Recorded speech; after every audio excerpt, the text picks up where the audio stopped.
Bulletcast for life.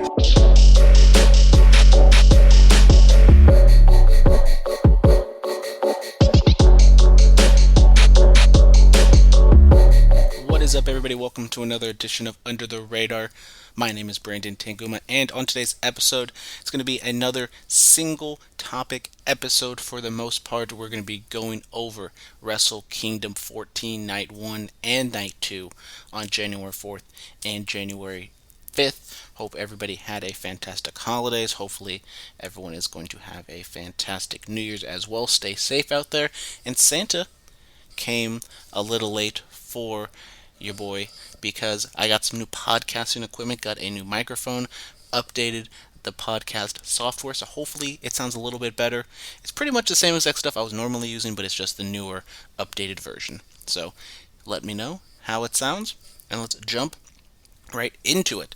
So we got the first night on January 4th, Saturday, at Wrestle Kingdom 14 at the Tokyo Dome.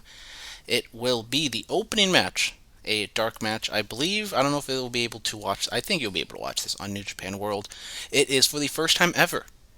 A Stardom match will take place in New Japan. A women's match will take place in New Japan. I'm not exactly sure on the complete history on women's wrestling in New Japan. For the most part, I assume this is the first match ever that's taking place in this promotion. And this is mainly because the parent company who owns New Japan owns Stardom as well, so a nice little crossover here. I'm going to pull a Philip because I do not know these women's names, and I'm going to probably butcher their names, so I'm going to try. It is going to be opening match, 15-minute time limit, a tag team Joshi match. We got Arisa Hoseki with Mayu Iwatani taking on Giulia. That one I know I botched. And then we got Hana Kimura. There we go. Hana Kimura. So, I do not watch Stardom. I don't really keep up with it. I will try my best to watch it, and I will report back to you to see how everything turns out. I should have looked at this before I started the podcast, but normally the show starts 11 o'clock Pacific time, somewhere around there, so kind of I assume New Japan America or New Japan will tweet it out, and they'll tell you all the different times and everything, so no matter where you live, West Coast, East Coast, across the pond, they will tell you when exactly New Japan starts, and it will be on New Japan World is the place you can stream it. $9.99 yen. It's always around $9. It's less than $10, so cheaper than the WWE Network. And you cannot watch this on Access TV because Access TV and New Japan are no longer having a partnership to run New Japan shows on Access Television. Nothing is really set in stone, or nothing's really clear quite yet on why this agreement has. The two companies have parted ways. There is still a year left on the deal, but Anthem Sports, the place that owns Impact, also owns Access as well, and there's rumors about what does this mean for Access for wrestling. There's a lot of MMA, some wrestling stuff, as well as some music stuff as well on there. And when when G1 Climax came to Dallas for Night 1, that was in Dallas, the home of the Dallas Mavericks owner Mark Cuban, who was the former owner of Access, so definitely that partnership was beneficial for New Japan. I don't know if this is New Japan saying, we're going to go somewhere else. We feel like we don't need Access. We have the New Japan streaming platform. We've had strong shows, but we can see that ever since the Elite have left, that maybe New Japan's grasp on the North American market, the American market in general, has been kind of taken by AEW, because a lot of the people that people over here in the States liked were Kenny Omega, the Young Bucks, Cody to a certain extent, a lot of the Bullet Club people. People also respect Ibushi and Okada and Hiroshi Tanahashi, but I think the Elite core was really a driving factor for why New Japan was gaining so much popularity in the United States. But now that they have New Japan America, they're going to have their different, I don't even know what you call them, subsections, different territories, one might call them.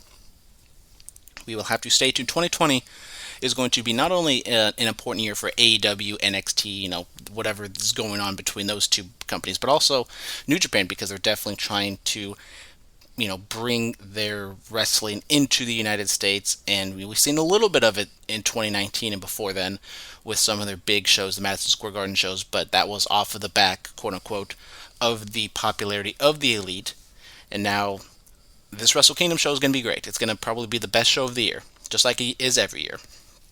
But we can see they're running these, East Coast shows, these Southern shows, or they're going to run some Southern shows for New Year's Dash. Don't exactly know what kind of talent will be there, but they're not running the Cow Palace. They're not running MSG. They're not running even Dallas, and they'd even sell out Dallas. It was, I don't know if I would say it was a disappointing crowd, but you can say, Dallas isn't really Dallas in the summertime, a G1 show. It's not really a go-to place for tourism, but we will have to stay tuned and find out about that. So then, some more opening matches.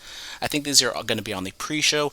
We have a 8-man tag team match. We got some young lions in here. We got Yuya, once again, I'm going to botch. Usually, if I know them, I can say them. But if I don't know them, I'm just kind of looking at them first glance, it's going to be a little hard for me to say it. So we got Yuya Uemura. We got Yota. I got this. It's TS, so then I kind of get confused on how exactly to pronounce that. But Suji? Sure, why not? We got Tomohaki Honma. I know him. We got Togi Makabe taking on Alex Coughlin, Clark Connors, Carl Frederick, and Toa Hanari. The American, quote-unquote, side, I think, is going to take the loss on this one, with Togi Makabe and Hanma, the two older veterans. On the other side, I assume they're going to get the win. But you can also say we've seen Carl Fredericks be the Young Lions Cup winner. This could be a big match for him. So shout out to Carl, friend of the podcast, having a match at the Tokyo Dome. Then we move on. We get some more opening contests on the pre-show. We get Satoshi Kojima and Hiroshi Tenzan taking on Manabu Nanas. I got this one. Manabu Nakanishi. There we go. With Yuji Nagata. Some legends in this match. It's an opening contest. You can't really predict too much. I will go with Kojima and Tenzan on this one. So then now we go to the main card. The opening contest will be Jushin Liger's retirement match. The first one, he's going to have 2 matches or he's going to have 1 match on each night. So, on Jushin Thunder Liger's side, we got Liger with Fujinami, the Great Sasuke, and Tiger Mask taking on Taguchi, Tatsutido. Oh god, that was terrible. Tatsuhito Takawa, and then Shinjiro Otani and Naoki Sano with Kobayashi in their corner. Liger's team will have El Samurai in their corner, and the special guest referee will be Norio Honaga. This is definitely a specialty Legends on Legends match. I assume Liger will win this one, have 2 matches, have him win the first one, and I think he will lose the second one. Don't know if he'll eat the pin. I think he will eat the pin, but we will talk about that in the next night's show. So I think this will be a lot of fun. A lot of Japanese legends in this. Not expecting too much in terms of work rate. I think Liger will try to, break out some moves. Tiger Mask will try to do something with Great Sasuke, Fujinami, really big Japanese names on this match. Then moving on, we got another 8-man tag match. We got LIJ taking on Suzuki-gun. We got Bushi, Shingo Takagi, Evil, and Sonata against El Desperado, Taichi, Minoru Suzuki, and Zack Sabre Jr. Now, this match can be a lot of fun. It's going to be an 8-man tag. There's going to be a lot of tags in and out. Not, no one's going to get like a certain spotlight, because some of these men are going to wrestle on night 2, so kind of saving themselves. But I think this could be a lot of fun, especially after the opening tag, where it's going to be, let's be honest, a lot of legends, a lot of older guys, where there's not going to be too much athleticism. I think the second match will definitely pick up the athleticism, and I will go with LIJ for the win. Maybe a sign of things to come. Maybe it will be LIJ's night on night 1. Maybe night 2. Who knows? But I will go with LIJ on the win for this one. Then we have another 8-man tag. A lot of tag matches on this show. In the in the opening, the early stages of the show, we got Chaos taking on the Bullet Club. We get Yoshihashi, Toru Yano, Tomohiro Ishii, and Hiroki Goto taking on Chase Owens, Yujiro Takahashi, Bad Luck Fale, and Kenta. This is setting up the Never Openweight title tomorrow or the next night. I mean, this is kind of I wouldn't say the jobber match because, Yoshihashi, Chase Owens, Yujiro Takahashi, they're not the most sought after talents in New Japan, but I will go with Kenta getting the victory over Toru Yano. I'm just going to say Toru Yano is going to do some bullshit. Kenta and Bad Luck Fale ain't taking none of it, and they just beat the hell out of him, and they pin him. Could be a lot of fun, Toru Yano and his shenanigans, Takahashi and Bad Luck Fale. And, everybody in here, they can kind of play well off of Yano. I think Ishii and Yano are great together because Ishii doesn't take no shit. And, it's another tag match, so, early on, this card doesn't seem like a whole lot because there's just going to be a lot of tag matches, and if you've seen kind of New Japan tag matches, there's not a whole lot to it, especially when they're the opening tag matches. Main event tag matches are fantastic, but these matches, I'm not going to say they're going to go through the motions because it is the Tokyo Dome, but definitely you're going to, if you're going to sleep in a little bit, you can maybe miss the opening couple matches and then just tune in for the later matches but now we're getting to the 4th match, and this is when the card definitely starts to take shape and starts to get good. We get the IWGP Heavyweight Tag Team Championships. We got the champions, Toma Tonga and Tonga Loa, taking on David Finlay and Juice Robinson, the winners of the 2019 World Tag League. Juice Robinson will have a match the next night to challenge whoever wins the U.S. Championship, and he will face the winner of that. So I don't think Juice Robinson is going to be a double champ. I can see the Guerrillas of Destiny winning this one. David Finlay, I think he's had a good year. Juice Robinson, he's maybe, up and down year of sorts. I don't think they're going to get the win on this one. I think Bullet Club will carry the back off of the earlier tag match, with Kenta getting the win, with the Guerrillas of Destiny getting the win on this one. This is their 8th title defense. They are the 83rd champs, and like the little information that they give you here on the New Japan website. But I will go with the Guerrillas of Destiny to get the victory here, and maybe down the line they lose it to maybe a bigger named champion. Maybe Evil and Sonata takes it off them. I don't know. Then we get the U.S. Heavyweight Championship match. It is going to be a Texas death match.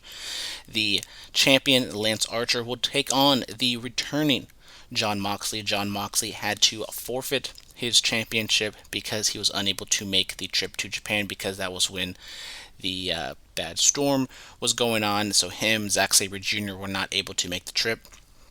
Moxley had to vanquish the championship. Lance Archer is now the champion, and the Texas Death Match will be as followed. I believe, no rules, but the match has to end inside the ring.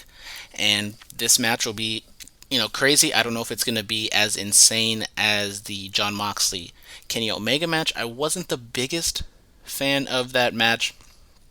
It is New Japan.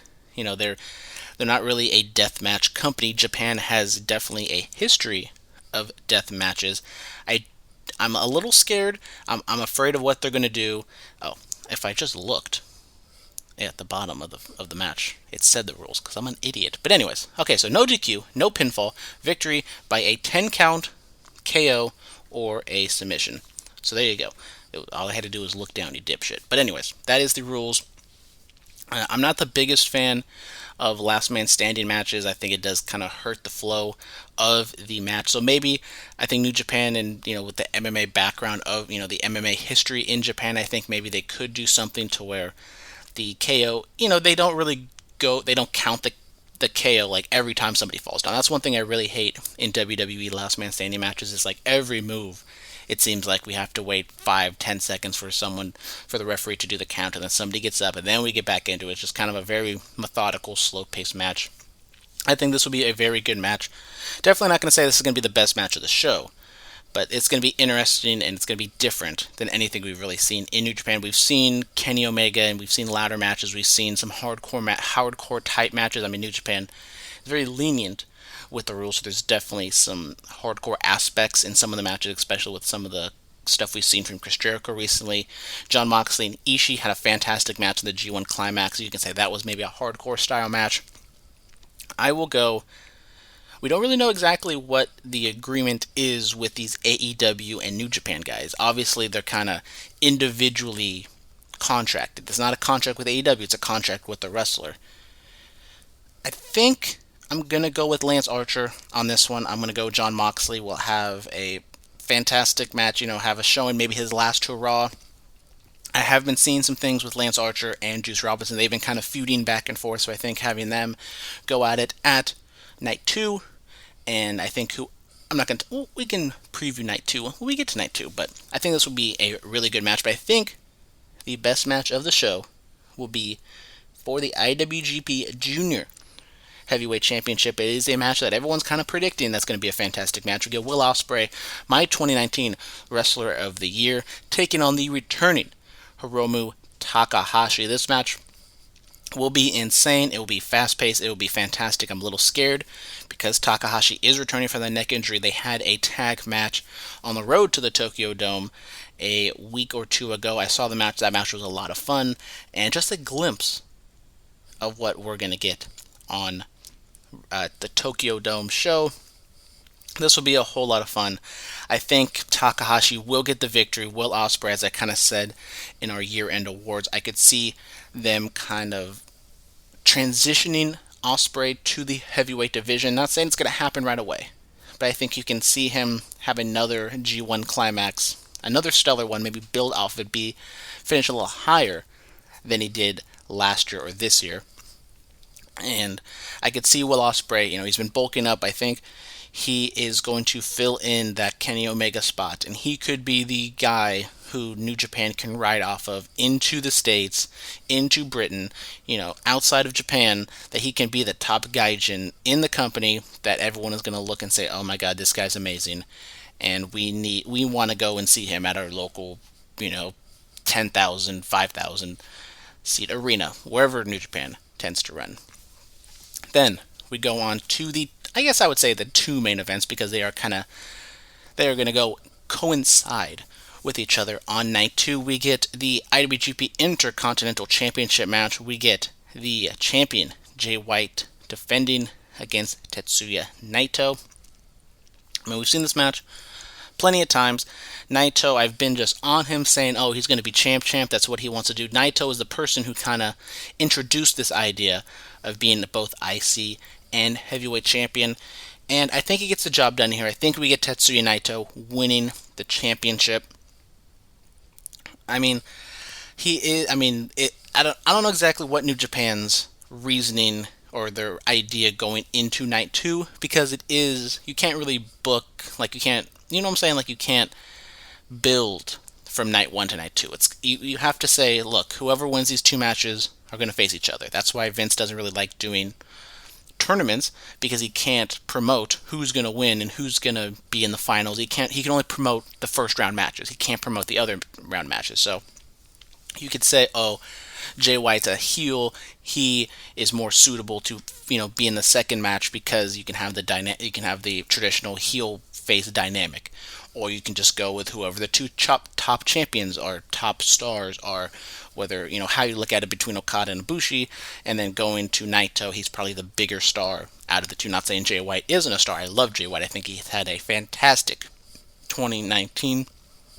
But I think for New Japan, I think they want to have the 2, the first night ever, the first time ever they've had 2 nights of Wrestle Kingdom. They're going to have the first ever double champ. I think they're going to want to have 2 Japanese wrestlers in that match. So I will go with Naito to get the victory. This match will be insane as well.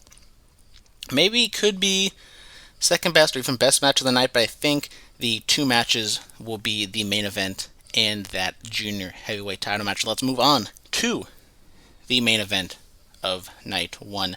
The 8th match on the actual card. So kind of a shorter show, which I am I do like, only 8 matches on the main show. Since it is 2 nights, you can hopefully the show doesn't go past 4 hours, especially because I'm gonna watch this live. I don't want to be up past 4 a.m. watching this, and especially when the main matches are gonna start happening like 2 o'clock, when I'm gonna probably start getting tired. Drink an energy drink, drink a coffee. I'll do my best. But anyways, the main event: Kazuchika Okada taking on Kota Ibushi for the IWGP Heavyweight Championship. Okada is the 69th champion on his 5th title defense. Now, this one, I think I have a little harder time deciding who I think is going to get the victory. I love Kota Ibushi. New Japan is finally going with him. Ibushi is finally committed, quote unquote, to New Japan. You can never say Ibushi really commits to anything because he's such a whimsical spirit that he can change his mind on a whim and go somewhere else. Who knows? But I think this is the time you go with him. I'm not saying you transition away from Okada. I think Okada will always be the quote unquote ace, the top guy in New Japan. But I think right now, I wanted Naito to win 2 years ago. It didn't happen. They have been continuously riding the back of Okada. Not saying it's a bad thing. Okada has been fantastic. I debated if he should be the wrestler of the decade because of the fantastic matches and the run and the championships and everything. But going into 2020, I think I don't say you want, but I think New Japan can, if they're trying to make, mega stars, I think you have a different person besides Okada, because Okada's already made. You don't need to really promote and, build him up any more than he already is. Yes, he probably was the greatest champion of the decade, of the century, who knows? So I think you want to do something where you have some other people in that spotlight. So I'm going to go with Kota Ibushi to get the victory here, setting up Naito and Ibushi in the main event. Then we got Jay White and Okada in the semi-main event, or I don't even know if it's the semi-main event, but, in the secondary match, the consolation prize match on night 2. So let's move over to night 2, taking place Sunday, January 5th, at the Tokyo Dome, Wrestle Kingdom 14, night 2. And I believe this is the same time as the other, is it? Opening match at 16, opening match, no. So just be aware that the Sunday show will take place a little earlier than the Saturday show. So just, be advised, make sure you figure out what the exact time difference and everything is so you don't miss, you show up, you think the first match will start and you're like halfway through the card. So there's going to be a 2-hour difference between night 1 and night 2. So just be advised on that. So we get the opening match, another one of the pre-show matches. We get a 6-man tag team championship match, gauntlet match.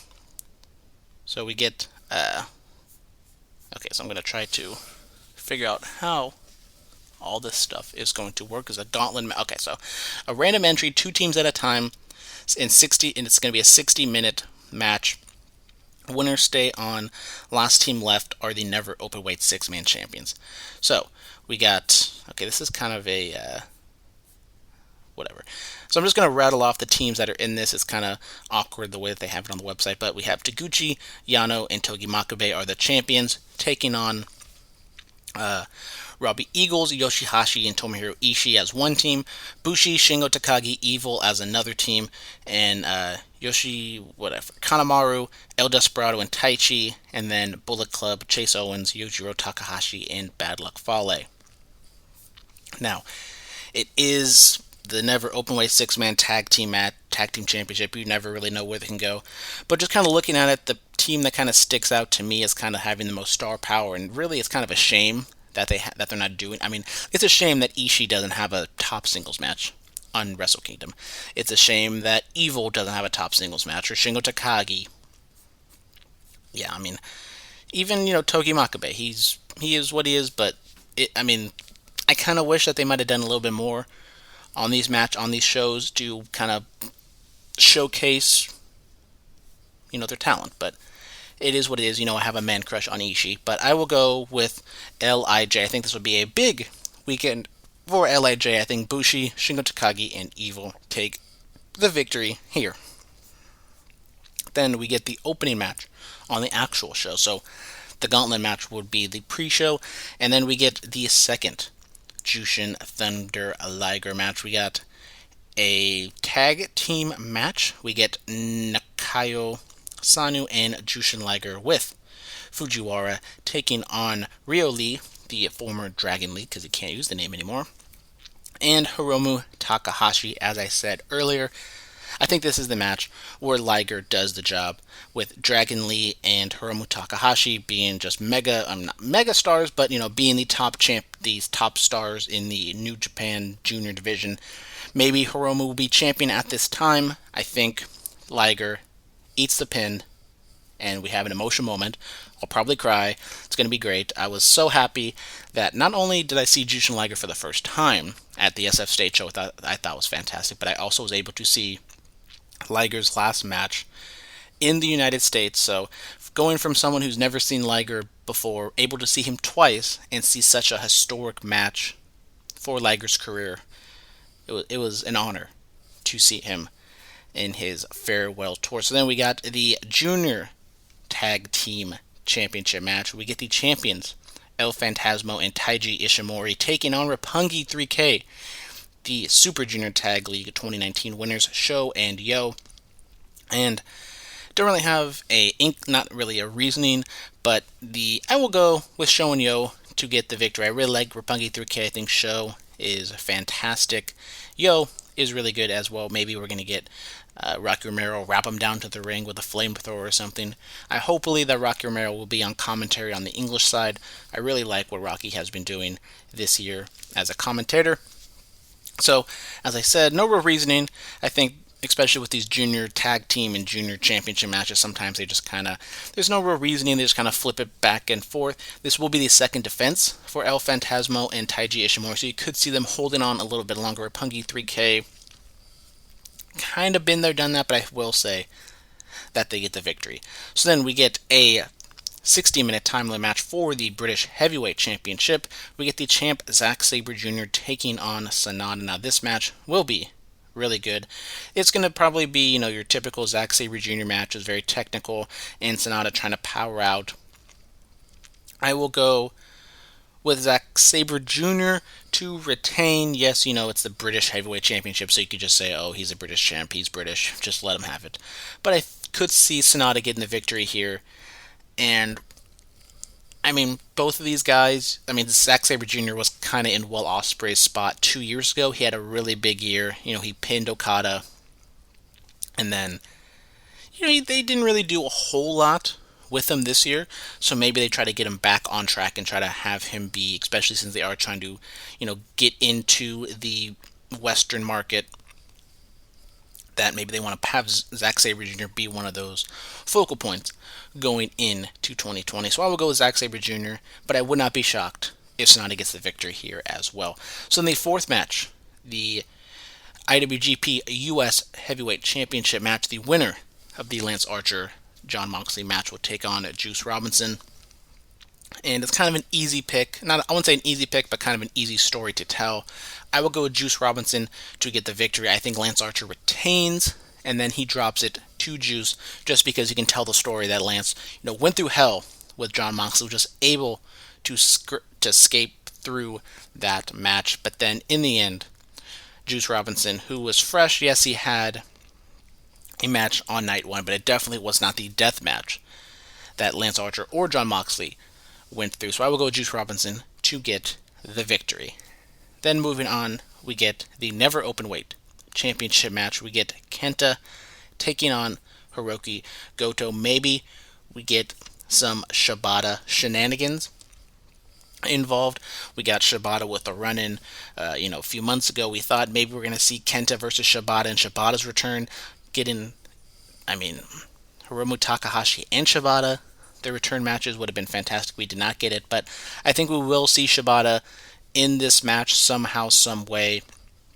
And I will say Goto gets the victory to beat Kenta.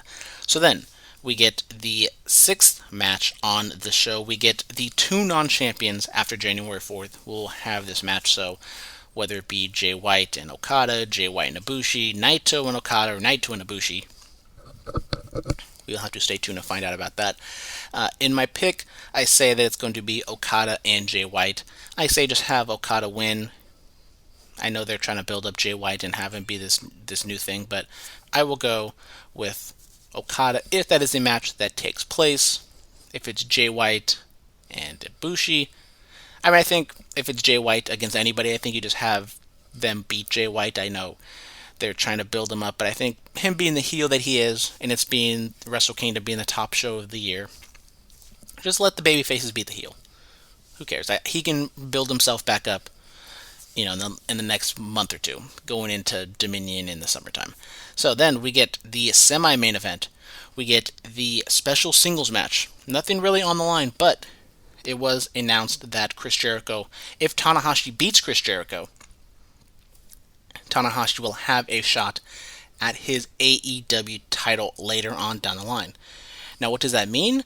Does that mean this match will happen in AEW? Will it happen at New Japan? I don't know. But selfishly, now that this stipulation is added, I want to see Tanahashi win just to see what they do with this, because there's rumor and speculation. I mean, if you haven't seen the Young Bucks Kenny Omega Wrestlers Order room service video that they did last week, they went into it a little bit about the whole relationship between them and New Japan. They didn't go too deep into it, but you just kind of see on the surface that something kind of happened to where when they kind of gave their notice that they could kind of see that New Japan didn't really treat them as well as they wanted them to, and they go through all this history, and then it was kind of an ugly breakup. So they didn't go too deep into what exactly happened there, but you can see that something happened. So if Tanahashi does get this victory, and Chris Jericho, I assume he's not going into business for himself. This has to be cleared. AEW has to say, okay, yeah, do this. I'm not saying that, the AEW has any booking influence on this match. But I wonder if Chris Jericho knows that he's winning the match, and he just puts it out there, and, I'm not saying he goes into business for himself, but like he says, okay, I'm winning, and I can say if Tanahashi wins, he can get a title shot, but he's not going to win, so it really doesn't matter. But selfishly, I just want to see what exactly this means for AEW and New Japan. If Tanahashi wins, and kind of the same reasoning for the Jay White thing, Chris Jericho's a heel, just let the babyface go over on the heel. I mean, Chris Jericho is older than Tanahashi, I believe, so, it's not really like, who really cares? Let Tanahashi win, and I want to see the clusterfuck that is AEW and New Japan trying to work something out. And I'm not saying that they hate each other, but who knows? I'm intrigued to see what would happen if Tanahashi gets a AEW title shot. Maybe it happens at Revolution, and this kind of prolongs Jericho and Moxley. Maybe they can do Moxley and Jericho at Double or Nothing 2 or whatever, the place where Jon Moxley returned and attacked Jericho. So I think that could be a nice little story there. So there you go. I'm booking the damn territory. Tanahashi wins here, then Jericho wins at the Chicago pay-per-view, then Jericho faces Jon Moxley at Double or Nothing. Moxley wins the championship. Boom, there you go. Then the main event of Wrestle Kingdom Night 2, the IWGP Heavyweight and the IWGP Intercontinental Double Championship match. The Heavyweight Champ taking on the IC Champ, title for title, to see who will become the first ever champ in New Japan history. As I predicted, I said it's going to be Naito and Ibushi. I'm a little scared. We saw this match multiple times this year, and every time it seemed as though Ibushi was trying his darndest to kill himself. And if this is the main event of Wrestle Kingdom, Night 2, history in the making, Ibushi is probably going to do something stupid. That being said, it's probably going to be a fantastic match. Now, will it be as fantastic as the night before?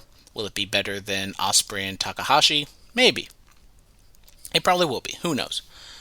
But if we're going to go Naito and Ibushi, if those are my two options, because that's who I'm going with, and this one's hard. I know Naito didn't exactly have the storybook year that he wanted, but Naito was the person all along who wanted this to happen. They didn't give Naito the championship 2 years ago, Wrestle Kingdom. Ibushi, as I kind of said, yes, he is a top talent. He's one of the best wrestlers in the world. But it's Ibushi. you can put some confidence in him, put some oomph behind him, and then he might wake up and say, you know what, I really don't want to do this anymore. I want to go work for DDT or whatever. Just work for some underground promotion that no one really cares about. So, that being said, I will go with Ibushi to be the champ, and them cementing him as the new top guy, as the quote one of the gods of New Japan at the moment. You got Okada, you got Tanahashi, and I think they're going to try to elevate Ibushi in that vein. Maybe this could go with Naito turning heel. You can set this up later down the line for a Dominion match or whatever. But I will go. My prediction is Ibushi will be the champ on January 5th when everything is done. Boom. There you go. Take it to Vegas. I have spoken.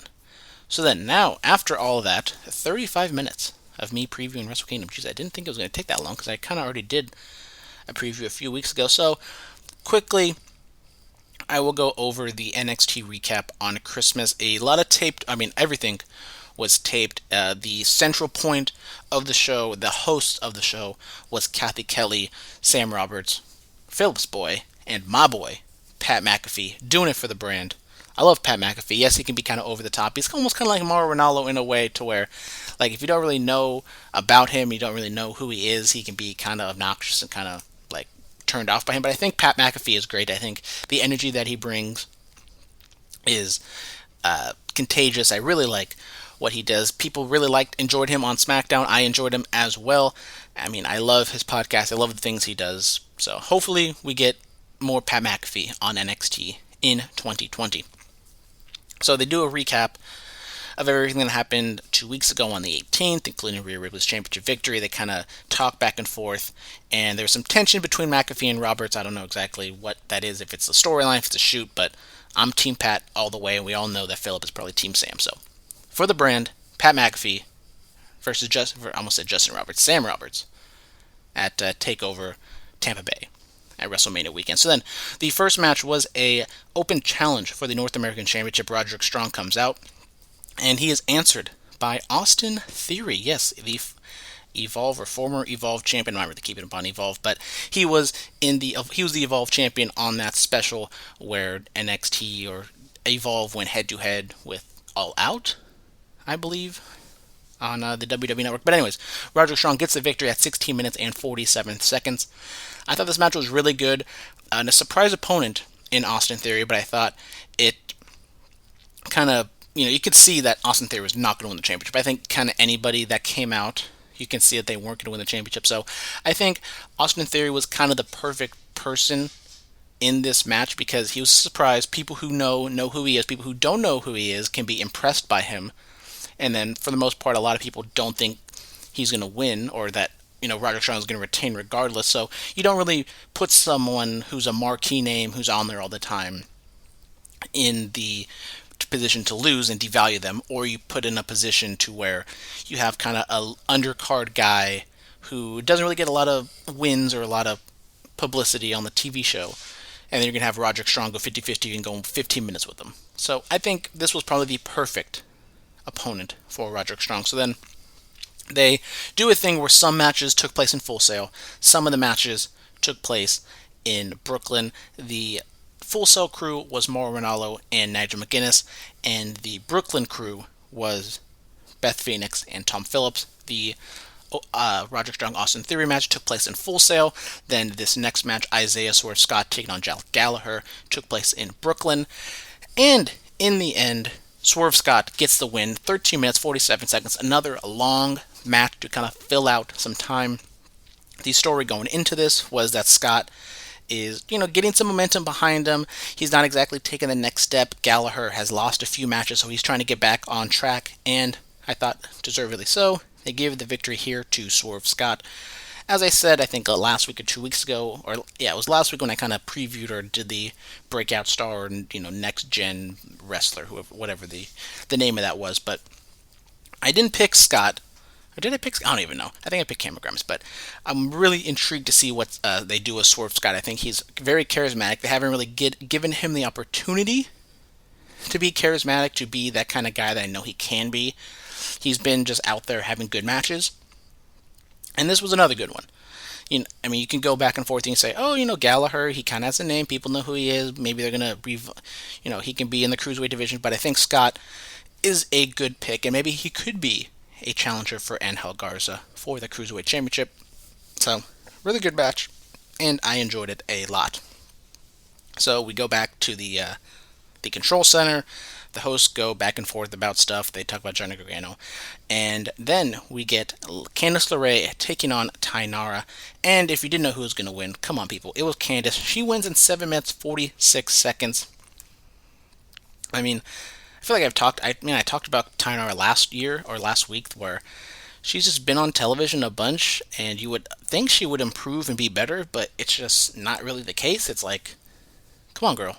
If they're giving her all this TV time, you would think she'd be a little bit better. Like, her character is fine. Like, she's a judoka, she's a pretty girl, she's heelish, she's kind of full of herself.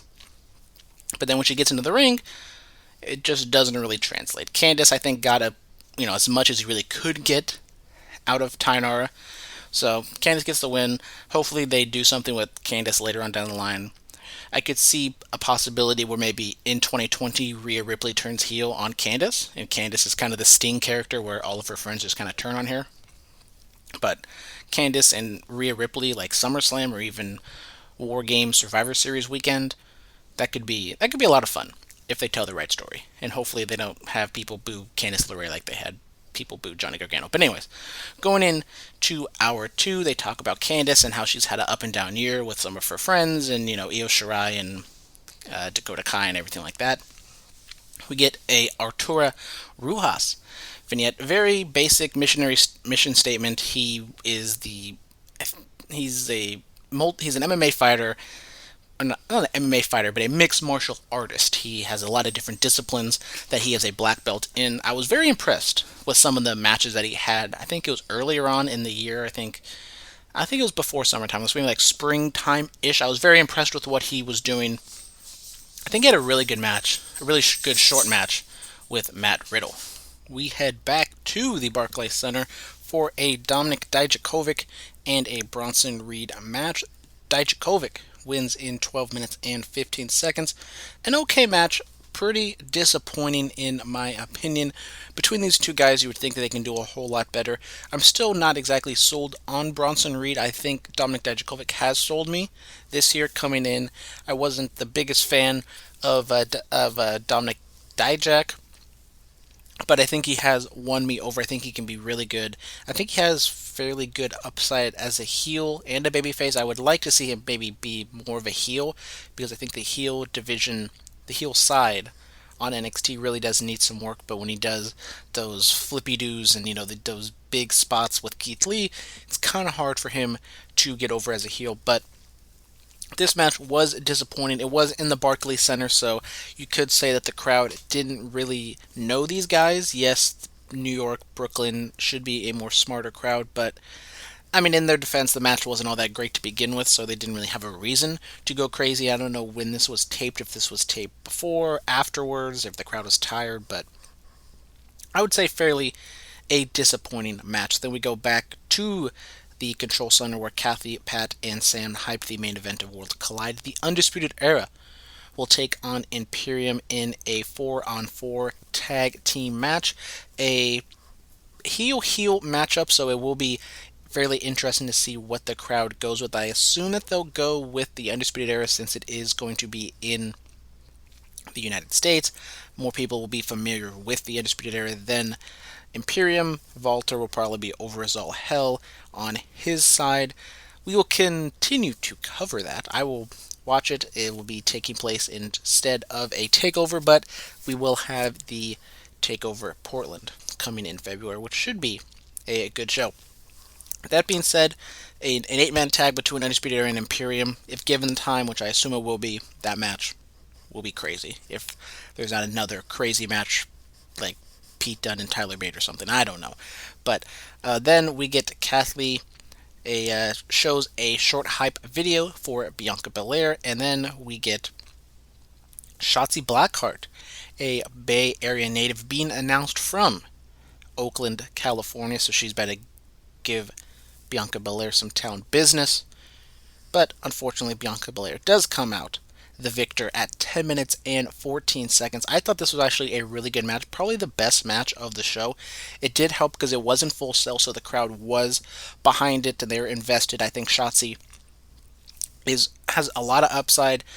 She, came out. If you haven't seen what Shotzi looks like, she's, has green hair. She comes out with a helmet, so she's very, gothy punk girl. So it's definitely a different look than anything that we really have on NXT. So I like that she can be a babyface. I've never really seen her work as a heel, so I don't know how exactly that would turn out. But I think just her being, on the mid-card version of the women's division for right now, and then I think you could build her back up.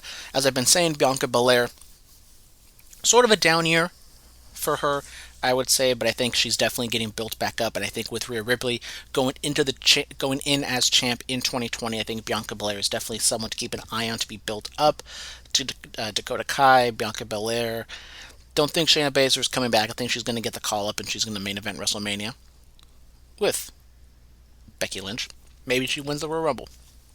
Who knows? But I will say Bianca Belair and Dakota Kai are kind of the two obvious next contenders for the championship. Io Shirai is out there. That could be a really good match as well, but I just think, Io Shirai is kind of a baby face at this moment, even though she hasn't really turned. So I would definitely go with Bianca Belair going forward as a top contender against Rhea Ripley. And Shotzi, big fan of her, and I think she definitely proved it on this show that she is deserving of an NXT contract and get some more TV time. I think this could be, the last time we see her for a while. Maybe she goes back to the Performance Center, works kind of those house show loops, gets some, learns the WWE style, and then we can maybe see her maybe in the summertime where she can get a full-fledged push. But I could see her maybe being earlier than that. I really did like this match between Shotzi and Bianca Belair. Then we go back to the Control Center and they talk about Bianca Belair getting back on track, and of course Sam buries Bianca because that's what he does, I guess. I didn't really find it entertaining or whatever, but then in the main event we get Keith Lee and Lio Rush taking on Damian Priest and Tony Nese. And if you could not figure out between these four men who was going to take the pin, then you just have not been watching NXT lately, because of course Tony Nese gets the pinfall, takes the pinfall rather, almost gave it a switcheroo there, but in the end, Lio Rush and Keith Lee pin Tony Nese at 13 minutes and 23 seconds. There was kind of a little Christmas silliness at the beginning and throughout the match a little bit. Keith Lee comes out with a Santa hat. He's eating Christmas cookies down to the ring. And yes, I know Keith Lee is a little big and maybe he doesn't have the best body in the world. I would kind of stay away from that. I don't have much of qualms with Keith Lee's body, but I think I don't think you want to have Kevin Owens come down to the ring with a Santa hat eating cookies when you already kind of see him. And yes, Kevin Owens has lost some weight, but it's like, I don't think that's really the best visual to have one of your,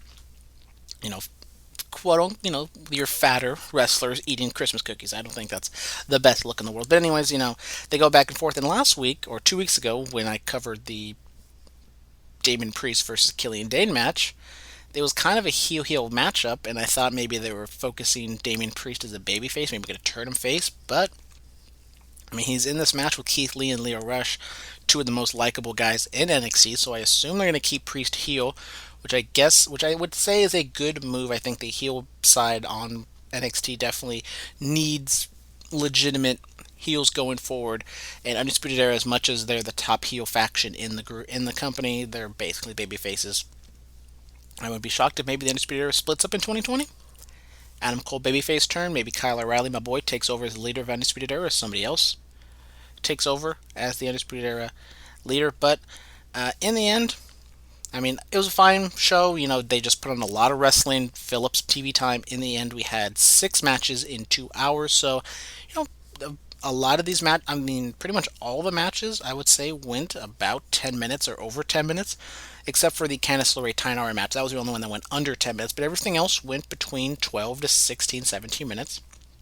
and it was all just good, solid wrestling. Now next week, I'm not exactly sure what kind of, or, sorry, tomorrow, what kind of show the show is going to actually be, because the Control Center with Kathy, Pat, and Sam, they kind of talked about having the year-end awards. They also, I think on Raw, they showed a commercial where they said that they're going to show like some of the best matches on NXT. So I don't know if this is going to be like a best of show, and NXT is not punting, but AEW is definitely going really hard on this show for New Year's Day. Maybe they're just like, you know what, we can throw the best ofs out there, and we can give our guys and girls an extra week of rest, and then we can come out the 8th, and that could be like our first big show of the week of the year. So, I'll be here next week to recap Wrestle Kingdom 14 and NXT, whatever happens on that show. And finally, as always, we got to go to the UTR mailbag at gmail.com to see if anybody has emailed. And of course, you know the answer. That would be a big fat no. So out of 2019, I only received one email in the mailbag. And of course, I messed up and I didn't even answer it, but it's okay. Maybe next year will be the year of the mailbag. So thank y'all very much for tuning in today. Make sure to check out the Bulletcast on Thursday. Hopefully no technical difficulties will occur. Philip is a little bit under the weather, but hopefully we wish him well and he gets better and he can give the audio performance enhancing audio that he always does. And yeah, so thank you all very much. Make sure to tune into the Bulletcast on Thursday. Tune into my other show that I do, Curveballs and Chair Shots. It is a sports and wrestling show. Last week we did a best of. We did a recap of 2019 of the decade. We go over who's like team of, or not team of the decade, but we go over players of the decade, match of the decade, stuff like that. And make sure we will do our next episode for Curveballs and Chair Shots this Friday, where we preview the NFL playoffs. We react to NFL coaching fires. Where do some of those teams go from here? And as always, we got some talk about some wrestling. I'm going to review that AEW show from Jacksonville, which seems very stacked, and all that good fun stuff. Thank y'all very much. Have a happy, safe New Year's. And until next time, see you next year, see you next decade. Goodbye and good night. Bye bye.